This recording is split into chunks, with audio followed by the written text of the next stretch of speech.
Hello बच्चे, तो कैसे हैं आप? उम्मीद करते हैं आप स्वस्थ और अच्छे होंगे। हम कल की क्लास में प्रकाश का परावर्तन के नियम तक पढ़ चुके थे। आज हम उसके आगे पढ़ने वाले हैं। आज का टॉपिक हमारा है समतल दर्पण पर लंबवत पड़ने वाली प्रकाश की किरणें। आप लोग अपने कॉपी में लिखेंगे समतल दर्पण पर, समतल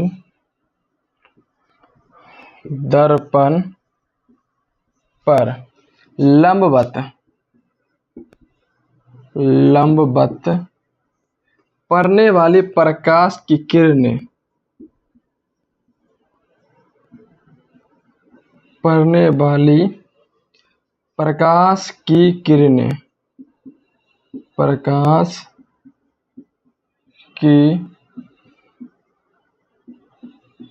किरणें। अब देखो बच्चों, यह समतल दर्पण पर लंबवत पड़ने वाली प्रकाश की किरणें। एक हमारा समतल दर्पण ये हो गया है, ये मान लीजिए इसको हम क्या हमारा ये समतल दर्पण है, और ये हमारा हो गया है परावर्तक पृष्ठ, परावर्तक पृष्ठ, और ये नीचे वाला हो गया हमारा कलई। इसको हम बोलते हैं बच्चों कलई। ठीक, अब देखो ये हमारा समतल दर्पण हो गया है, ये पूरा हमारा क्या हो गया है? समतल दर्पण, समतल दर्पण, समतल दर्पण ये हमारा हो गया है। अब देखो समतल दर्पण पर अगर लंबवत प्रकाश की किरण आएगा तो वह कहां से जाएगा? तो चलो हम खींचते हैं। ये हमारा समतल दर्पण हो गया है। अब देखो ये एक किरण, प्रकाश किरण आ रहा है, प्रकाश किरण ये आ रहा है,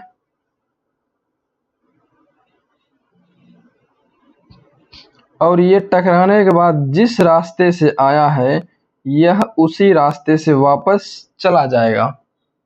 क्यों? क्योंकि यहाँ हमारा अभिलंब भी होता है, यहाँ हमारा अभिलंब होता है। ये हमारा क्या हो गया बच्चों? ये हमारा इस रास्ते पर अभिलंब पर प्रकाश की किरण समतल दर्पण पर लंबवत आया है। क्या आया है? लंबवत।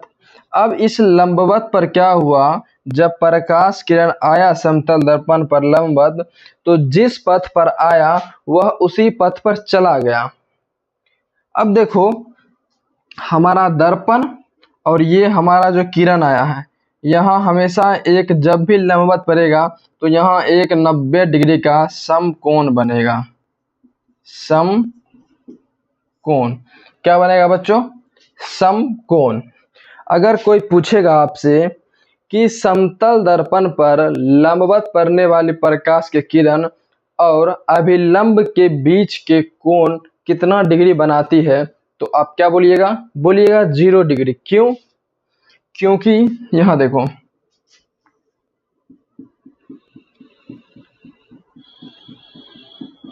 यहाँ हमारा अभिलंब होता है। अब देखो इस अभिलंब पर ही क्या आया है?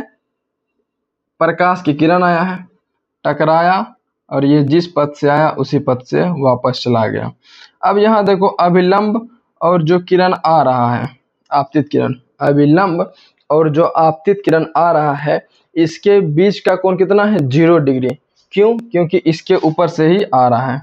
तो आप समझ गए। अगर आपसे कोई पूछेगा आपतित किरण और अभिलंब के बीच का जो समतल दर्पण पर लंबवत पड़ती है, तो उसके बीच का कोण कितना डिग्री बनता है?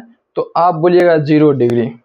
यहाँ आपतन कोण का मान यानी कि कोण आई, आपतन कोण आई बराबर क्या होगा बच्चों? 0। जब ये आपतन कोण आई बराबर 0 होगा, चूंकि आपतन कोण परावर्तन कोण के बराबर होते हैं, आपतन कोण परावर्तन कोण के बराबर होते हैं।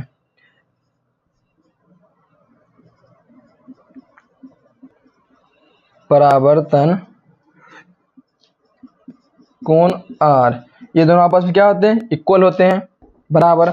जब यहाँ I का वैल्यू 0 होगा तो यहाँ R का वैल्यू क्या होगा, 0 होगा। समझ गए। अब देखो इसको लिखेंगे कैसे। अगर क्वेश्चन आपसे पूछ देगा बोर्ड में कि समतल दर्पण पर पड़ने वाली प्रकाश की किरण का आरेख खींचें। अगर आरेख बोलेगा तो आप ऐसा चित्र बना दीजिएगा, आपको 2 में 2 नंबर मिल जाएगा। अगर परिभाषा पूछेगा और परिभाषा के साथ बोलेगा आरेख खींचने के लिए, तो हम अभी परिभाषा लिख रहे हैं। देखो लिखेंगे बच्चों, समतल दर्पण पर लंबवत पड़ने वाली प्रकाश की किरणें,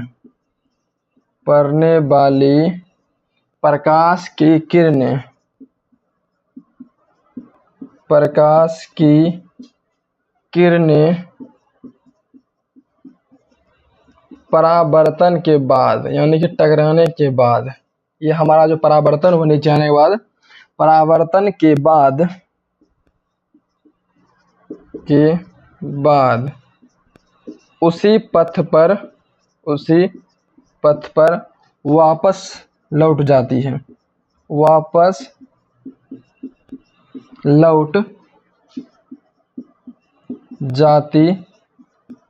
देखो बच्चों, समतल दर्पण पर जब भी कोई प्रकाश की किरण लंबवत पड़ेगा तो वह जिस पथ पर आया है उसी पथ पर वो वापस चला जाएगा।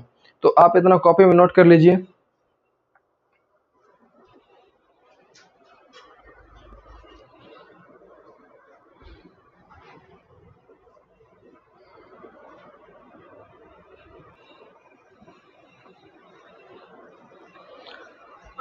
अब देखो बच्चों, आगे हमारा आ जाता है प्रतिबिंब। अगला टॉपिक है हमारा प्रतिबिंब।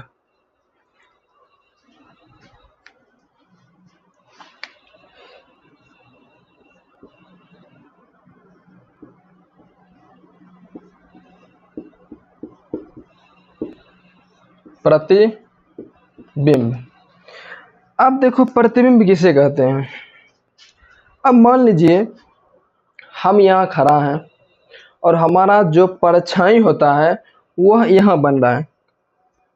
हम यहाँ खड़ा है, हमारा परछाई कुछ दूर में हमसे बन रहा है, तो हम बोलेंगे कि जो परछाई बन रहा है वह क्या है, वह प्रतिबिंब है। क्या है, वह प्रतिबिंब है। जैसे हम दर्पण के सामने खड़ा होते हैं, दर्पण में जो हमारा हम शक्ल बनता है वह हमारा प्रतिबिंब होता है और हम उसके लिए बिंब होते हैं। वस्तु, जैसे वस्तु हम दर्पण के सामने रखें, वस्तु हमारा बिंब हो गया, और वस्तु का जो चित्र बना है दर्पण में हम उसको बोलते हैं प्रतिबिंब। क्या बोलते हैं बच्चों, प्रतिबिंब। देखो इसको लिखेंगे कैसे, लिखेंगे जब प्रकाश की किरणें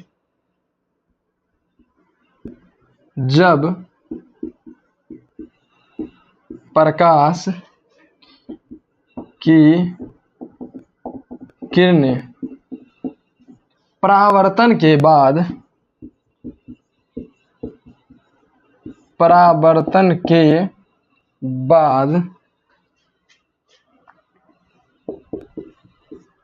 जिस बिंदु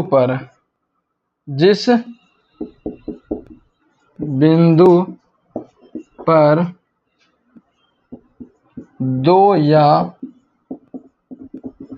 दो से अधिक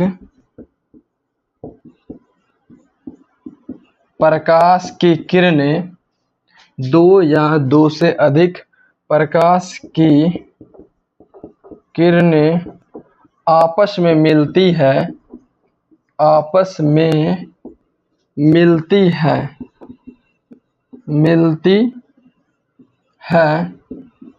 या मिलती हुई प्रतीत होती है, या मिलती हुई प्रतीत होती है,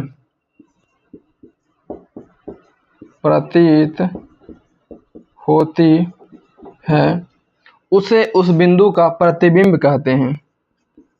उसे उस बिंदु का प्रतिबिंब कहते हैं।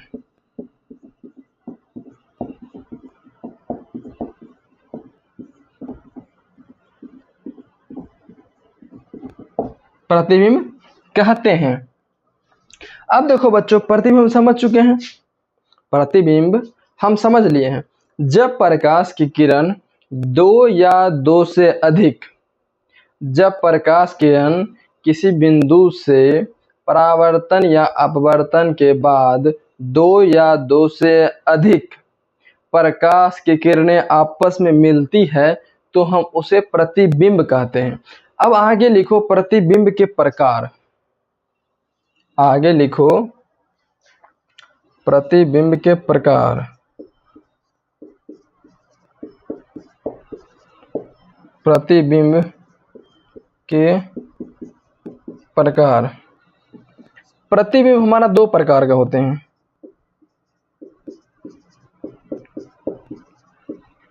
बिंब दो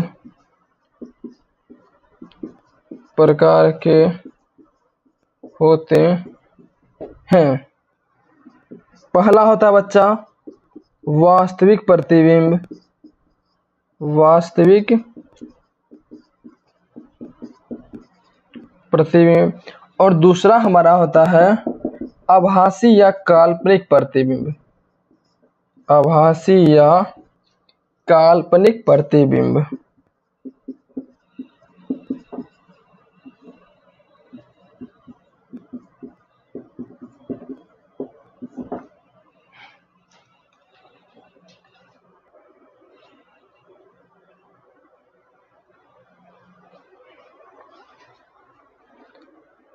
अब देखो बच्चों, हमारा दो प्रकार के प्रतिबिंब होते हैं। पहला है वास्तविक प्रतिबिंब और दूसरा है आभासी या काल्पनिक प्रतिबिंब। पहले आप इतना कॉपी में नोट कर लीजिए।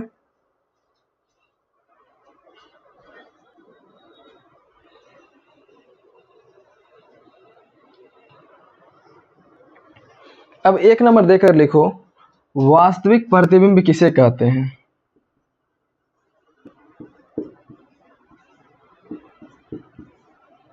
वास्तविक प्रतिबिंब किसे कहते हैं। देखो, अब वास्तविक प्रतिबिंब क्या होता है। जब प्रकाश की किरणें किसी बिंदु से या जिस बिंदु से परावर्तन या अपवर्तन के बाद अपने आप आकर मिलती है उसे उस बिंदु का वास्तविक प्रतिबिंब कहते हैं। जब प्रकाश की किरण किसी बिंदु से परावर्तन या अपवर्तन के बाद दो या दो से अधिक प्रकाश की किरणें आपस में आकर मिलती है उसे उस बिंदु का वास्तविक प्रतिबिंब कहते हैं। तो लिखेंगे बच्चों, जब प्रकाश की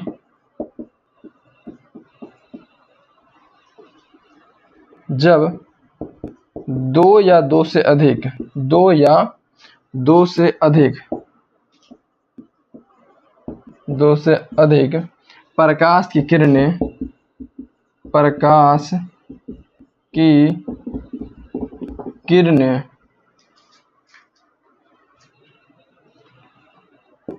किसी बिंदु पर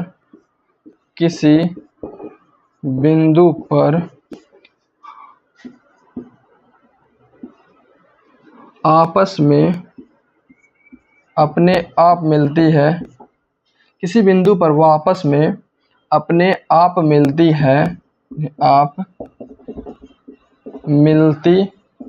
है उसे वास्तविक प्रतिबिंब कहते हैं।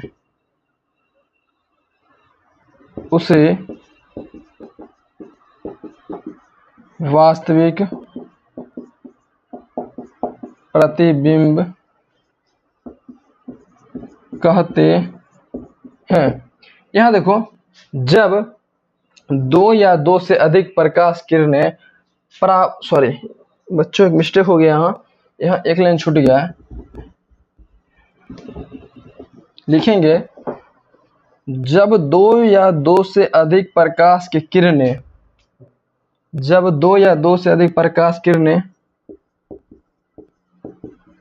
परावर्तन या अपवर्तन के बाद, परावर्तन या अपवर्तन के बाद किसी बिंदु पर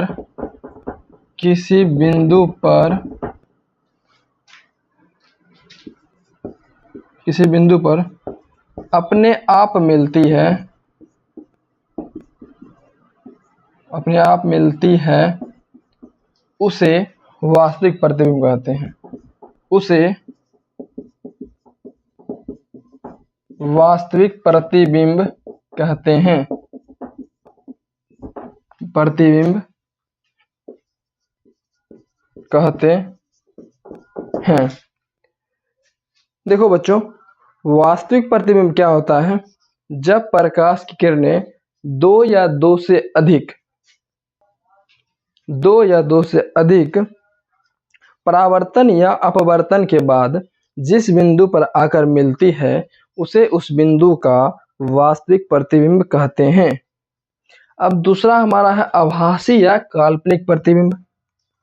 दूसरा हमारा है बच्चों आभासी या काल्पनिक प्रतिबिंब। आभासी या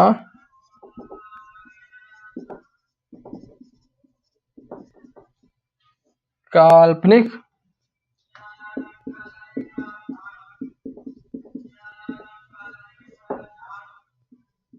प्रतिबिंब। अब देखो, आभासी या काल्पनिक प्रतिबिंब क्या होता है? यहाँ क्या लिखे हम? वास्तविक में जब दो या दो से अधिक प्रकाश की किरणें परावर्तन या अपवर्तन के बाद किसी बिंदु पर अपने आप मिलती है, उसे वास्तविक प्रतिबिंब कहते हैं। लेकिन काल्पनिक में क्या होता है बच्चों? वह अपने आप नहीं मिलती है, वह सिर्फ मिलती हुई प्रतीत होती है, तो हम उसे कहते हैं काल्पनिक प्रतिबिंब। लिखेंगे, जब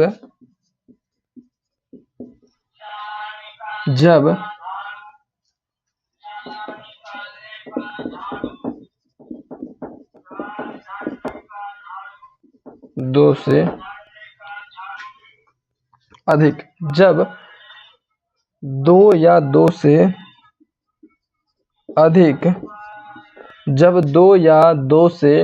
अधिक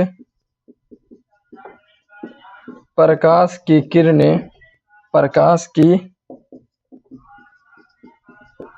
किरणें परावर्तन या अपवर्तन के बाद परावर्तन या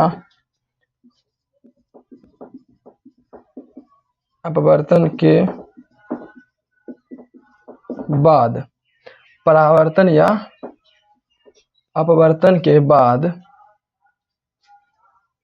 किसी बिंदु पर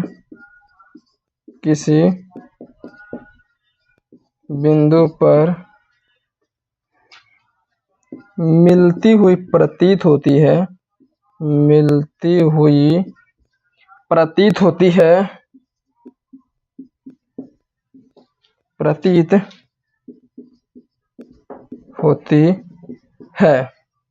उसे काल्पनिक प्रतिबिंब कहते हैं। उसे आभासी या काल्पनिक प्रतिबिंब कहते हैं। आभासी या काल्पनिक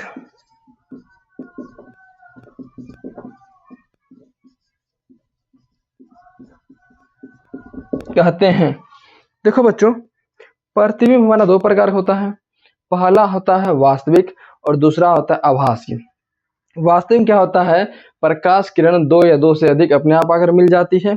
और आभासी में क्या होता है? सिर्फ मिलती हुई प्रतीत होती है, वो मिलती नहीं है। अब देखो, वास्तविक को कैसे पहचानेंगे हम?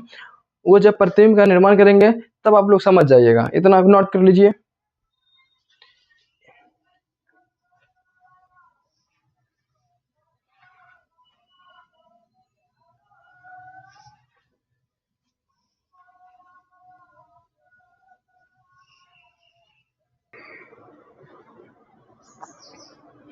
अब आज आगे हमारा है दर्पण।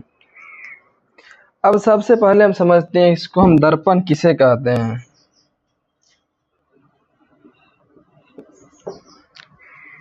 दर्पण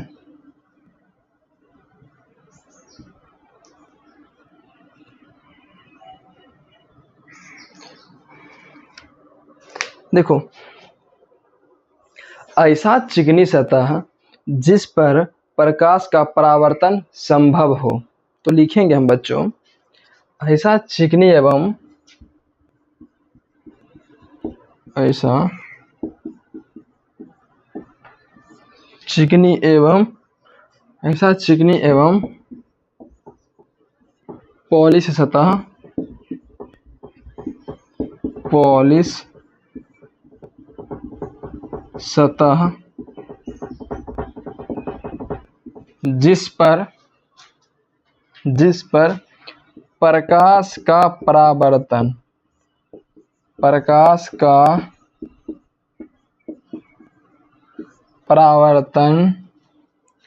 संभव हो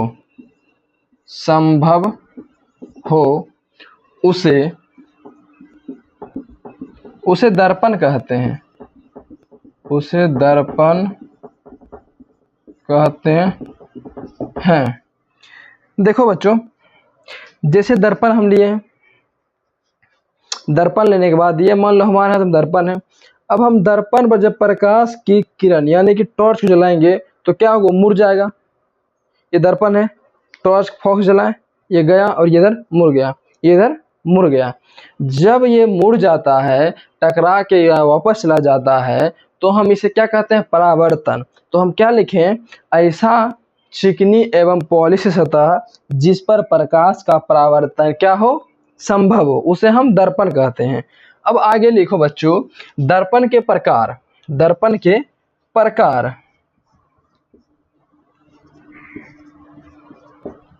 दर्पण के प्रकार। दर्पण जो हमारा है दो प्रकार के हैं। दर्पण हमारा दो प्रकार के, लिखेंगे दर्पण दो प्रकार के होते हैं। दो प्रकार के होते हैं। एक हमारा हो जाता है बच्चों समतल दर्पण, समतल दर्पण, और दूसरा हो जाता है हमारा गोलीय दर्पण। गोलीय दर्पण। अब देखो बच्चों, ये हमारा जो गोलीय दर्पण है ये हमारा दो प्रकार के हैं। कितने प्रकार के, दो प्रकार के।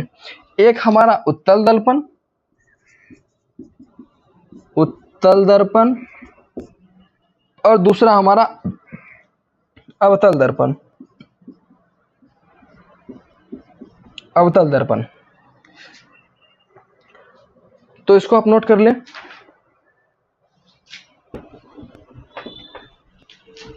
दर्पण जो हमारा है क्लास 10th में दो प्रकार का दिया है। पहला है समतल दर्पण और दूसरा है हमारा गोलीय दर्पण। फिर गोलीय दर्पण जो हमारा दो प्रकार के हैं, एक है अवतल दर्पण और एक है उत्तल दर्पण। तो अभी हम सबसे पहले समझेंगे समतल दर्पण को, उसके बाद हम पढ़ेंगे गोलीय दर्पण को। टॉपिक देंगे समतल दर्पण पर लंबवत पड़ने वाली प्रकाश किरण हो गया था। अब समतल दर्पण से प्रतिबिंब निर्माण, समतल दर्पण से प्रतिबिंब का बनना, प्रतिबिंब का बनना। अब देखो बच्चों, यहां मान लो ये जो हमारा है एक समतल दर्पण है। क्या है बच्चों, समतल दर्पण। ठीक, अब ये समतल दर्पण है और इसको हम मान लेते हैं ये हो जाएगा हमारा अभिलंब। क्या हो जाएगा बच्चों? अभिलंब। ठीक। अब देखो हम क्या किए, यहाँ एक वस्तु को हम रख दिए हैं, ऑब्जेक्ट। हम यहाँ एक बिंब को रख दिए हैं। किसको रख दिए बच्चों? बिंब को। ए और बी। हम वस्तु को रखने के बाद वस्तु का नाम दे दिए ए और बी। वस्तु का नाम देने के बाद बच्चों अब क्या करेंगे हमको जब भी प्रतिबिंब चाहिए तो हम प्रकाश किरण को 2 भेजेंगे। हमको जब भी प्रतिबिंब चाहिए तो हम हमेशा 2 प्रकाश किरण को भेजेंगे। पहला भेजेंगे, एक भेजेंगे प्रकाश किरण लंबवत भेजेंगे जो टकराएगा और ये वापस चला जाएगा। अब दूसरा भेजेंगे एक आपतित किरण और दूसरा परावर्तित किरण। एक हम लंबवत भेज दिए हैं, एक हम आपतित परावर्तित। ये हो जाएगा हमारा आपतित किरण और ये हो जाएगा हमारा परावर्तित किरण। लेकिन हम बच्चों क्या बोले थे, हम यहाँ क्या कर रहे हैं? प्रतिबिंब का निर्माण कर रहे हैं। लेकिन प्रतिबिंब कब बनेगा? जब 2 प्रकाश किरण आपस में आकर मिल जाएगा या फिर हम उसको जबरदस्ती मिलाएंगे तब हमारा प्रतिबिंब का निर्माण होगा। लेकिन यहाँ देखो, ये तो प्रकाश किरण यहाँ शुरू हुआ है और एक इसका किरण इधर चला गया है और एक तो इधर जाकर वापस जा रहा है, ये मिल नहीं रहा है। अब आप लोग सपोज करो अगर ये प्रकाश किरण यहाँ अगर सीधे जाता है, इससे ऐसे जाता और ये प्रकाश किरण इसके समांतर ये अगर ऐसे जाता, ऐसे यहाँ, तो क्या हुआ? ये दोनों कहाँ मिला? यहाँ मिल गया है। तो हमारा यहाँ क्या बन गया बच्चों? प्रतिबिंब बना है, ए डैश बी डैश। हमारा वस्तु, ये हमारा प्रतिबिंब। प्रतिबिंब कैसा बना है? वस्तु के आकार के बराबर। कहाँ बना है? हमारा ये दर्पण का आगा साइड है और ये हमारा दर्पण का पीछे साइड है। लेकिन कैसा प्रतिबिंब बना है? आभासी बना है। क्यों? क्योंकि हम इसको जबरदस्ती मिलाए हैं। अगर हम इसको जबरदस्ती मिलाए हैं तो ये डॉट डॉट दिखेगा। अगर ये अपने आप मिलता तो 2 प्रकाश किरण आपस में ऐसे मिलता, पूरा डॉट डॉट नहीं दिखता। ये हमारा डॉट डॉट करके मिला है तो हम समझ जाएंगे ये हमारा आभासी प्रतिबिंब है। तो इसके बारे में हम क्या क्या लिख सकते हैं बच्चों? तो हम लिख सकते हैं जो प्रतिबिंब की स्थिति है वह दर्पण के पीछे है। कहाँ है बच्चों? तो दर्पण के पीछे है। तो यहाँ हम लिखेंगे स्थिति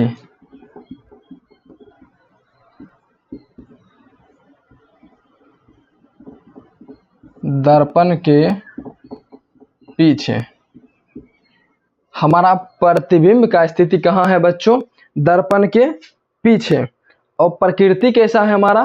प्रकृति मतलब ये कैसा बना है प्रतिबिंब? तो हमारा बना है, देखो बच्चों, ये आभासी एवं सीधा। देखो जैसे वस्तु रखा है, वस्तु की तरह बना है, तो लिखेंगे आभासी एवं सीधा। आभासी एवं सीधा। और क्या लिख सकते हैं बच्चों इसके बारे में? इसका आकार। आकार कैसा है? आकार है बिंब के बराबर। तो लिखेंगे आकार बिंब के बराबर। अब देखो स्थिति दर्पण के आगा और दर्पण के पीछे। दर्पण के जितना आगे हमारा वस्तु रखा है, दर्पण के ठीक उतने ही पीछे हमारा क्या बना है? प्रतिबिंब बना है। और दूसरी बात प्रकृति मतलब ये कैसा बना है? आभासी, अवास्तविक, सीधा, उल्टा। तो हमारा कैसा बना है? ये हमारा आभासी बना है। कैसा? आभासी। आकार जितना बड़ा वस्तु है, जैसा वस्तु है वैसा हमारा क्या बना है? प्रतिबिंब बना है। क्या बना है? प्रतिबिंब बना है। देखो ऊपर ए नीचे भी, ऊपर ए नीचे भी, तो जैसा था वैसा है बना। तो उम्मीद करते हैं आप समतल दर्पण से बनने वाले प्रतिबिंब को समझ गए होंगे। इसको आप नोट कर लीजिए। लेकिन एक बात आप याद रखिएगा, बिंब की दूरी यानी कि दर्पण से वस्तु की दूरी को हम यूं से लिखते हैं, से बिंब की दूरी या वस्तु की दूरी हम U से, और दर्पण से प्रतिबिंब की दूरी को हम V से लिखते हैं।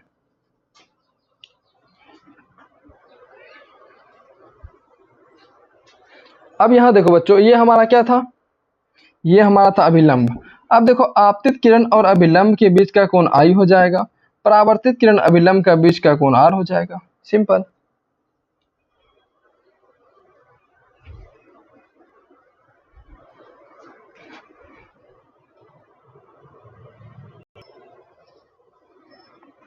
अब आगे आ जाओ बच्चों, आगे हमारा क्या था, गोलीय दर्पण था। अब हम आगे गोलीय दर्पण के बारे में पढ़ेंगे। आगे हम पढ़ेंगे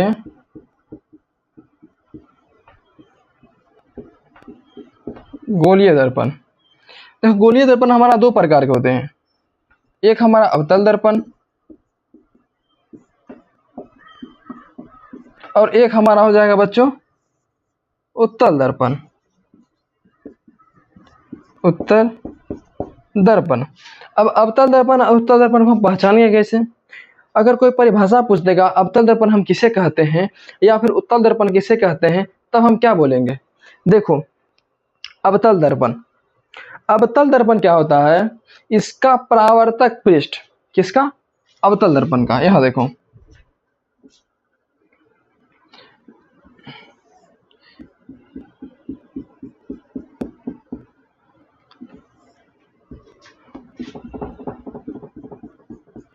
यहाँ देखो बच्चों, ये हमारा क्या हो गया है, ये हमारा हो गया है अवतल दर्पण।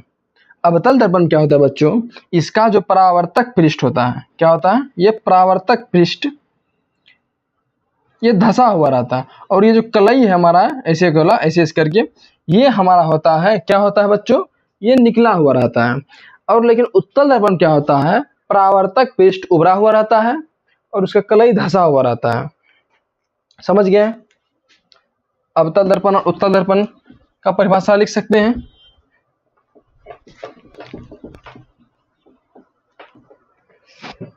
देखो,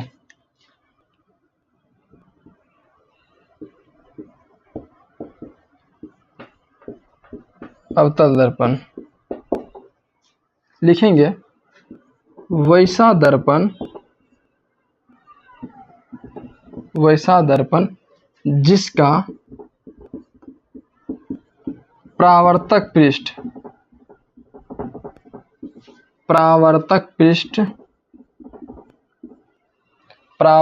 पृष्ठ क्या होता है बच्चों, धसा हुआ होता है, धसा हुआ रहता है,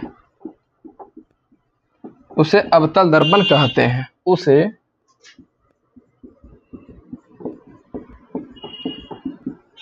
अवतल दर्पण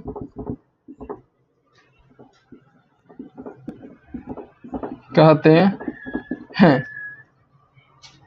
देखो, अवतल दर्पण का चित्र ऐसा होता है, ये हमारा हो गया बच्चों अवतल दर्पण। ये हमारा हो गया बच्चों अवतल दर्पण। अब उत्तल दर्पण कैसा होता है बच्चों, यहां देखो, उत्तल दर्पण वैसा दर्पण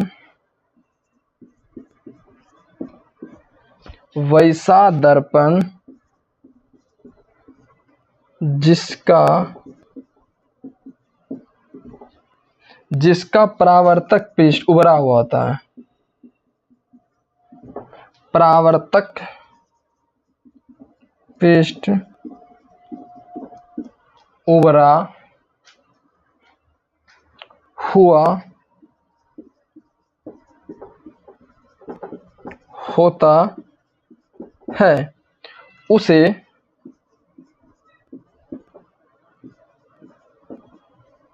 उत्तल दर्पण कहते हैं। उत्तल दर्पण कहते हैं। अब देखो बच्चों, इसका चित्र, ये हमारा हो गया बच्चों उत्तल दर्पण। ये क्या हो गया हमारा उत्तल दर्पण। तो हम आज पढ़ लिए हैं कहाँ तक, उत्तल दर्पण के परिभाषा तक। दर्पण हमारा दो प्रकार के, एक समतल दर्पण, एक गोलीय दर्पण। हमारा गोलीय दर्पण है दो प्रकार के, पहला है अवतल दर्पण और दूसरा है उत्तल दर्पण। तो उत्तल दर्पण और अवतल दर्पण किसे कहते हैं? अवतल दर्पण जिसका परावर्तक पृष्ठ धंसा हुआ होता है, उत्तल दर्पण जिसका परावर्तक पृष्ठ उभरा हुआ होता है, उसे हम क्या कहते हैं? उसे हम उत्तल दर्पण कहते हैं जिसका परावर्तक पृष्ठ उभरा हुआ होता है। तो आज हम इतना ही रखेंगे इस क्लास में। कल की क्लास में हम गोलीय दर्पण के कुछ महत्वपूर्ण बातें और प्रतिबिंब निर्माण के बारे में पढ़ेंगे। इसके साथ साथ ही हम कल की क्लास में F=R/2 भी पढ़ने वाले हैं। तो आप लोगों को अगर समझ में आ गया होगा वीडियो तो चैनल को लाइक और सब्सक्राइब जरूर कर दें।